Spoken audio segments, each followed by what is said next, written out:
At the time of this recording, I've done like 7 hours, I think, maybe six. We beat one boss of five, and we played it for 6.5 hours straight. Honestly, me and two to three of my friends did on a four-player server. Now we do intend on putting together a designated server. Eventually, we'll have more players, but just we couldn't get that done on day one, so we did what we could, which was a four-player game. And I gotta tell you, the game is actually very, very, very fun. However, if you're looking for Pokemon with guns, you're actually not going to find it here. Palworld is a base builder game. There are definitely monster collecting aspects, but a lot of that isn't something you're going to get into right away. You'll be able to catch monsters, but the guns and stuff are just part of the technology tree. You start out with clubs and clothes, and eventually you upgrade to weak bows, and then better elemental bows, and then crossbows, wooden objects into metal objects into other objects. Like, this is a survival game. It is not a straight up monster collecting game. And that's fine, actually. Most of us, or a lot of us, I should say, knew that's what that was going to look like if we've been watching the game. We didn't expect it to be all the craziness that the trailers are going to show you its best foot forward. It's what it does. But as you can see, you literally start punching trees to make wooden axes and stuff. Well, there's actually a guy close by who will give you free materials that you can do it with. But yeah, we were just experimenting and playing around. Directly in front of where I'm standing right now, you can see that the blue statue. That's a fast travel point. Those are scattered throughout the game. They let you zippy zap around this absolutely gigantic world. This world is huge. You're seeing a fraction of it right now. I get to a cliff later where I can see a lot more of it, and it's just like, my God, this is crazy. Now then, this is not the last video game you'll ever buy. It definitely has an end, and you'll definitely find it eventually. Your pacing and speed may vary, but there are a lot of timed locked stuff. Because you do have to spend time crafting and upgrading your gear and all that. And I actually appreciate that. There's a lot of survival games where you can just basically walk to the end of the game and do whatever the final thing you have to do is, and that's it. But I definitely believe that's not going to be the case with this game. We did one boss. It had 40,000 hit points and a 10-minute time limit, which means to be able to defeat the bosses, you're gonna have to progress down the, skill trees and get better weapons and better pals and leveled up and all that stuff to be able to do it. I'm actually fine with that. Like I said, 2 minigame, even Breath of the Wild, you can walk to the end of the game and beat it. It's not easy. It's not recommended, but it's doable. So I think having like hardline progression path, where you can't do a certain thing until you hit a certain benchmark, is really nice. Unless, of course, there's some great game-breaking bug out there that'll let you do it all in one run, in which case I'll be eating these words. But that's speedrunners, man. That's what they're supposed to do. Now, like I said, if you're expecting Pokemon with guns, you're not going to find that here. But what you will find is kind of a love child between Breath of the Wild and Ark, with sprinkles of Pokemon in it. There are definitely monsters in the world. There's over 100 of them that you can tame. And you use them you do that using Pal Spheres. You weaken their hit points, and then you throw the Pal Sphere. And if you do too much damage, they faint. And if you get them low health and throw a Pal Ball, you have a % chance of catching them. It's exactly like a Pokemon situation, except for you're hitting the monster yourself. And of course, there's random collectibles and treasure chests scattered throughout the world. If you're a lore hunter, there's bits of journal entries scattered around. There's these green statues you can find that increase your catch rate for pals, which you'll probably need for later game pals. And there's also incentive to catch lots and lots and lots of pals for various reasons, including working in your base. So, and once pals have the swirly eyes as if they're knocked out.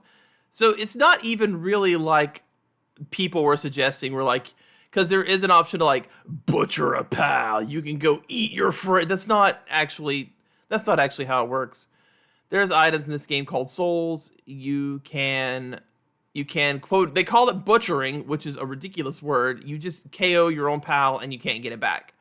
It's not like it's going to show blood and gore and stuff. It's just you KO your pal that you have on you, which means that Fox Park's right there that's running away from me. If I was just looking to farm souls, I would just catch it like normal and then farm its soul.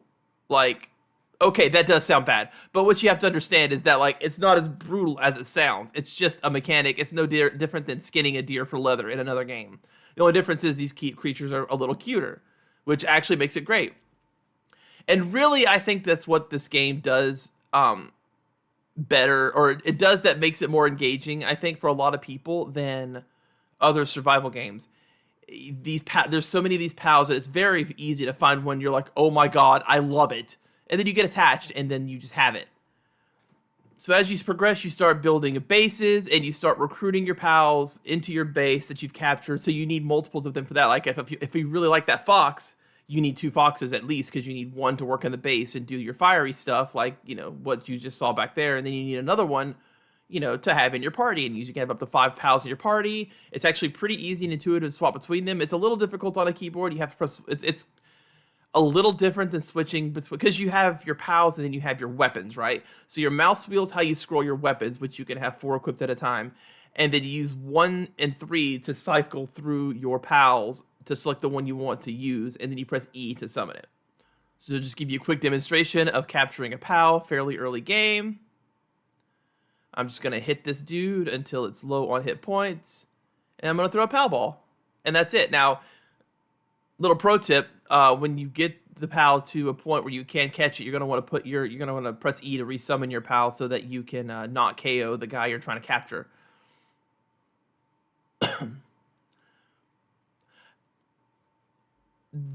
We were playing on normal mode for this particular part. I think we're going to go kick it up to harder difficulties when we start our real game on the dedicated server, assuming that happens. Which increases enemy damage, decreases your damage, and also kind of penalizes you a little bit harder for taking a death. Which you can also get your friends up in this. You have 99 seconds, or it feels like 99 long seconds. So as long as you stick together, it's actually hard to get a full wipe unless you piss off a pack.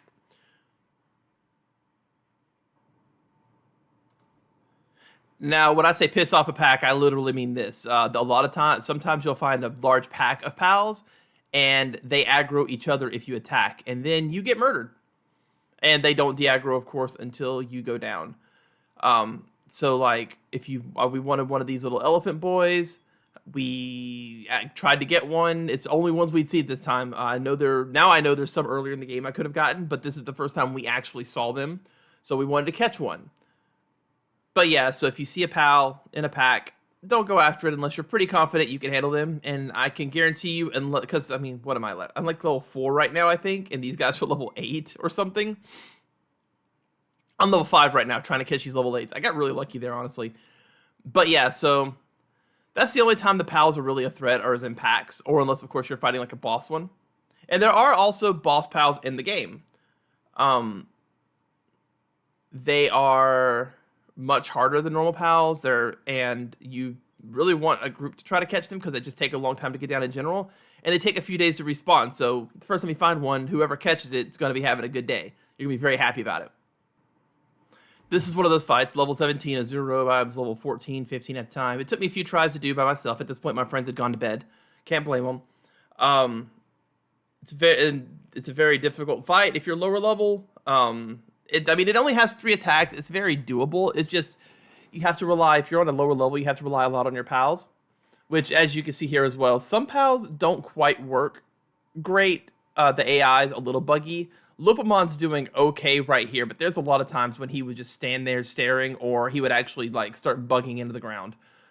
So the game's not finished. It's early access. So keep in mind, this is an early access day 1 review. I just wanted to get something out there in case people are searching, because like there's a lot of positive reviews out there, but if you look on the Steam page itself, there are negative reviews of people who don't like it. One of the reasons I've seen people don't like it is because their computer can't handle it. The minimum specs requirement on the game are not correct from what I've been reading, and the game is not super well optimized. So that is definitely something you want to take into account while you're thinking about buying this game.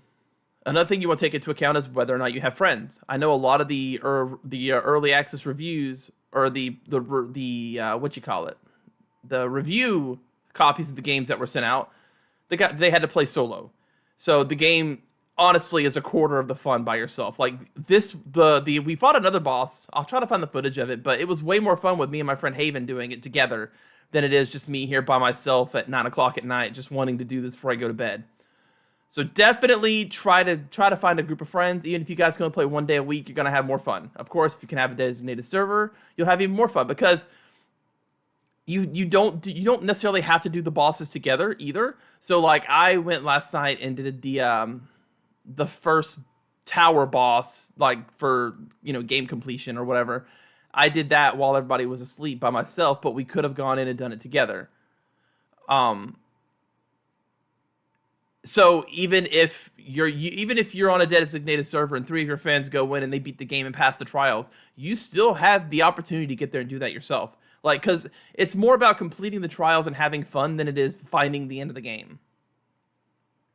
This is the bosses I was talking about. The first boss is the hot one. Go figure. Zoe and Grisbolt. When you KO her, she goes down and she doesn't get back up. So there's not really much story to this game. You're just trying to defeat these 5 things. And like I show you there at the top, you have a time limit. So you have kind of a DPS sort of goal you have to meet to be able to do the bosses. We were very far past this goal by the time we started the first boss. But you got to remember, the tower is at the beginning of the game. We could have done this at any point, but we were too busy exploring and having fun. Honestly. There's dungeons scattered around with caves that are full of different pals and people, and they have treasure chests, and that's kind of where it comes into the Breath of the Wild type thing, where it's very much about just exploring and seeing what's out there. There's a money system in the game where you can, there's vendors. You buy monster parts from them, so you don't have to like constantly kill, pals. It's like $100, I think, to buy a flame sack, which is a pretty good item at the start of the game. And you find between $100 and $500 in a treasure chest. And near that guy is also a gentleman who will buy pals. And most pals go for about 200. So again, it's really advantageous to just catch everything all the time, as long as you have the pal balls, because they do require resources. A lot of the things people are expecting from the game, like the edgelord stuff, like, oh, you have to butcher your animals, and it's very anti-children. It's just trying to be edgy Pokemon. It's not that. It's just it gives you a way to do the mechanics of the game. There are definitely some edgy things for sure. There's like one pal where its entire goal is to try to bang everything in sight, and I mean, that is what it is. Sometimes adults have child sense of humors, and that's fine. I laugh when people fart, whatever. Your base can also get raided. It doesn't happen super often, and everything that raided me was like 4 to 5 levels lower than I was. So mostly the pals and the base actually dealt with it. There's also a durability system, so you have to repair your stuff every once in a while, and there's a constant resource loop, which is the case with any survival game. I was actually very surprised how competent the game felt. There was a few lag spikes, but given it's an early access game with like all these monsters and things you can collect, and the world is huge, it was kind of, it was fine. It was fine. And when I say this world is huge, it is huge. And one could argue there's not much in it. There's definitely just pals, villages, and treasure chests scattered around, as well as a few of those collectibles I mentioned here and there. But like, there's a lot of different biomes, and there's a lot to see, and just finding a new pal can be extremely exciting. Like that little electric hedgehog in front of me right there. It's the first time I saw that, and I got to the top of this cliff. I got an egg. Who knows what's in the egg? And just look at this world. There's Yggdrasil, mountaintops, autumn forests. Like, there's a lot here, and it's beautiful. And a lot of that is due to the anime aesthetic it took. If you go for a hyper-realism, something like this is much harder to pull off. But in an anime-style aesthetic like this, or Tears of the Kingdom sort of did, it's much easier to make things look a lot prettier. And there's just, you can see 2 towers on the screen right now, and they're very far separated. One's on the top of a snowy mountain, the other one's over there, kind of, it's near the mountain on the right. But yeah, this world is gigantic, and it's a lot of fun to explore. as long as you're just playing a video game and not looking for like the last game you'll ever play. You know what I mean? The crafting system is fine. There's this, as you level up, you get access to different tiers of items. As you can see on the screen right now, at level 12, we unlocked grappling gun on the right, the deer saddle, and then the assault rifle for the monkey. Now, those things are not actually what they seem. They're just, once you have them, you have the ability to use a pal's F ability, for lack of a better word. Some pals you can automatically use their F ability, like my lunar wolf thingy I showed earlier, or the the lunar wolf is a better example. Yeah, when you press F, he does this big slash attack on whatever you're looking at, and it's really good for damage. The saddle unlocks the ability to ride the pal you get the saddle for. They obviously have to have a saddle to be able to do that. Early on, you'll see the Firefox has an item, a harness or something, and that actually lets you pick it up and turn it into a flamethrower temporarily. The assault rifle for the monkey is just going to give it the ability to become a turret for a few minutes.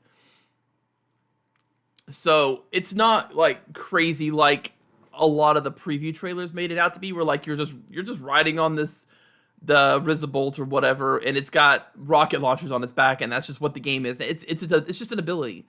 It's a ridiculous ability, but it's just an ability. Also, when you do ride a pal on a saddle, you get you can control its abilities, so that's kind of cool. As far as the abilities themselves go, most of them are either projectile or melee attack, or rushing, like a dash attack. And that's pretty much the run of the gambit that I've seen so far. I've also seen a flamethrower ability like a pal has, where it can just breathe fire for a continuous period of time. So there's a lot of stuff like that, but it's mostly just ranged or melee attacks. And you can not only teach pals skill fruits that give them the attack of the fruit you give them, but you can also rearrange their abilities. So if you have like a pal you just really love and it's got like 10 abilities at this point, you can just you can swap its abilities in the menu. And what you can do with that is, you don't really, element is important in this game. If you send a fire out if you send a grass type out versus a fire type, the grass type's going to get bodied even if it's got a few levels on it. And that's something you've really got to keep an eye out for. But the flip side of that is, if you take a fire type into a grass type and have 3 fire attacks, since the game works on a cooldown system, you're just going to burn through that grass type's HP. Same with, something more neutral, like if you take a fire type versus a fire type, but you give it 3 water attacks, which I don't technically know is possible. I haven't tried it. But every fruit I've seen has been able to be used on any pal, so I don't see why you couldn't do that. So yeah, you could definitely take a fire type into another fire type and teach your fire type 3 water moves, and you just win. Because you have element advantage. There's no stab or anything like that like in Pokemon. It's just moves of a type are stronger against pals of another type. So that's something important to keep in mind. And as you can see too, your pals work on your base. They can build, craft, they can chop wood, mine stone, farm. They can do all the things you can do. So at the beginning of the game, you're definitely going to be holding down F to do a lot of things for a long period of time. But as soon as you get your pals going, they're going to be able to take over those tasks for you. And you're only going to need to do it if you really want something right away. Like you need pal spheres and all your pals are tied up. You can send out one of your pals who can craft to help you, and then you guys can craft together. Craft work speed is a stat you can level up yourself. So if you are with friends, you can coordinate, like you level up work speed so you can be like our workhorse for emergencies. I'll level up my weight so I can be the pack mule, and you two focus on, HP and attack so that you guys can kill stuff. If that's, if your friends are cool with that, obviously. And overall, that's the Palworld experience. It's just exploring and having fun with your friends, finding these crazy creatures and capturing them and falling in love with them. There are definitely some designs that look like Pokemon, and they may very well be. They may very well just be straight rips of Pokemon. However, it's also, you have to think, Pokemon has over 1,000 different forms at this point. This game has 100. There's going to be some overlaps. There are only so many ways you can draw rose creature or pig. I haven't seen a coughing or a muck. And there are like this bat's dope as hell. Looks more like a Dragon Quest monster would look than a Pokemon. So while there are definitely comparisons to be made with the Pokemon designs, I don't think all of them are fully intentionally meant to be rips. I think it's just if you put a guy on an island and tell him to draw a monster to use in battle that is a pig or is a rodent or uses electricity, a lot of people are going to come up with the same designs because, like, there's only so many ways you can draw that. And you also have to remember that Pokemon is like a multi-billion-dollar franchise, and if a game developer is making a game about monster collecting, they may look at that and be like, I'm going to try to eke out some friends from that franchise by having something that they like in this game. There's definitely a horse with an electrical bolt on its head. And you could, like, for instance, make a comparison that between, I forget the Pokemon's electric type that kind of looks like that. There's also, Zebstrika, which is a zebra that uses electricity. Like, I don't know if there's some sort of, like, mythology or something out there with electric horses, but I've seen a lot of electric horses in my life. Are they all copying Pokemon, or is there something else out there? I don't know. Again, when you're pulling from real-world animals and mythology and stuff, you're going to get these repeat designs. Like, yes, this thing absolutely resembles Electabuzz or Electivire. Kind of a halfway point. But it is what it is. Like, put 100 monkeys in a writing room and they'll eventually write Shakespeare. Or whatever. 1,000,000 monkeys. I forget. But just keep that in mind. So overall, I definitely recommend the game if you have the hardware for it. I would run multiple hardware tests on the game before committing to the purchase. Even if you have to return the game because you can't run it, that's fine. It's funny right here. Haven's watching the cutscene, and then he gets kicked out of the game. So I ended up having to fight the boss by myself, and I get murdered because I wasn't prepared for it. And if you're wondering, yeah, this is just my stream. This is my YouTube stream. I'm just giving candid thoughts about the game to get some sort of review out there. But yeah, if you're a fan of survival games, or if you're a fan of crafting games, give this a try, especially with your friends. It's a lot of fun. I don't think it's going to be one of those games you play 2, 3, 4 times. I think it's going to be a one and done, and then maybe you come back in a few years and you and your friends have nothing to play. You come back and you do another Palworld run, and you see what's changed, you see what's been added, etc. But overall, I give Palworld, like, as a video game, I give it like a 7 out of 10. As a multiplayer game, rating it almost like a board game, I would give it like a 9 or a 10 out of 10. If you and all your friends have the ability to play the game, there's no way most of you won't have fun. You might have a few stiffs who are like, oh, this sucks, I don't want to do it, or whatever, and they'll leave, and that's fine. But I would say 8 out of every 10 people are gonna enjoy playing this together with their friends and going through the survival loop and finding their favorite monster to use. And that's more of what it's about. So while I won't necessarily say, don't listen to the reviewers that are like, this is a 10 out of 10 best game ever, but also don't listen to people who are like, this game's trash, don't play it. It's definitely very, very good, and it's likely one of the best it's likely my favorite survival game we've ever played. And we've played a bunch of survival games because, that's what it's the easiest thing to play with your friends, right? It's very easy to, open up Core Keeper and just spend a few hours building and exploring. It's same thing with, like, Raft. It's very easy to open up Raft and, fish for materials and then go on an island and do that stuff. So, survival does tend to be the go-to for a lot of multiplayer groups.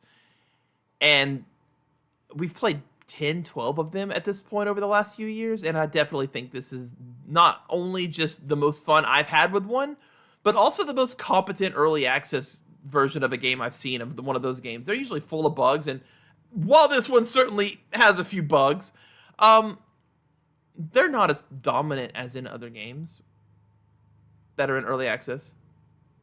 Anyways, I have to stop rambling because I hear a lawnmower next door, so I'm going to sign off here.